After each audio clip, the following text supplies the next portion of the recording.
યાત્રાધામ દ્વારકા નગરપાલિકાની ઉઘાડી લૂંટ સામે આવી વેપારી લારી ગલ્લા ધારકો પ્રાંત કચેરી ખાતે આવેદનપત્ર આપવા પહોંચ્યા। નગરપાલિકા દ્વારા દૈનિક ભાડામાં 3 ગણો વધારો કરતા વેપારીઓ તેમજ લારી ગલ્લા ધારકોમાં મોટી ચિંતા વધી છે। ગુજરાતની અન્ય નગરપાલિકાનો ચાર્જ 5 થી 10 છે, તો દ્વારકા નગરપાલિકા દ્વારા ₹30 કેમ વસૂલ કરવામાં આવે છે?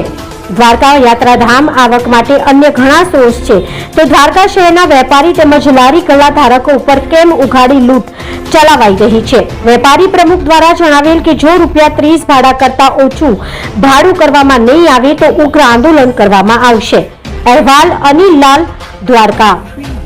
જય દ્વારકાધીશ। હું Mittal Lithlani, grand merchant association president.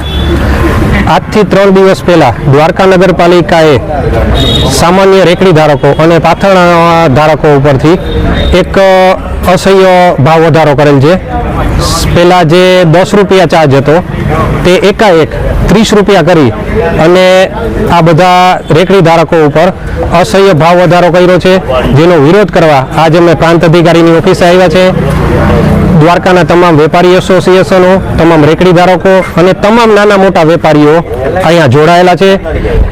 આ વસ્તુ જે ગુજરાતમાં અમારા જાણ મુજબ એકેય નગરપાલિકા ₹30 ચાર્જ કરતું નથી, ક્યાંક ₹7 છે, ક્યાંક ₹3 છે, તો અમે તો ઓલરેડી નગરપાલિકાને ₹10 આપતા જ હતા આટલા વર્ષથી, તો 10ના સીધા 30 કરવા એ બહુ જ ખોટું કહેવાય।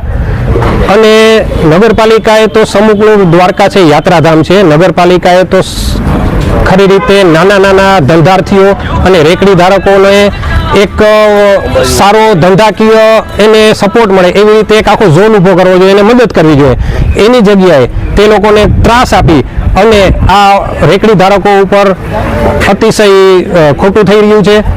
આના સિવાય જે તે સમયે નગરપાલિકાને શાક માર્કેટ એસોસિએશન દ્વારા આનો જે પરિપત્ર છે તેનું પણ લેખિત માગ્યું હતું, જેનો પણ કોઈ નગરપાલિકાએ આજ સુધી કોઈ જવાબ આપ્યો નથી। એનાથી ઉપર સાબિત થાય છે કે આમાં પણ કોઈક મોટું કૌભાંડ થઈ રહ્યું હોય। જય દ્વારકાધીશ।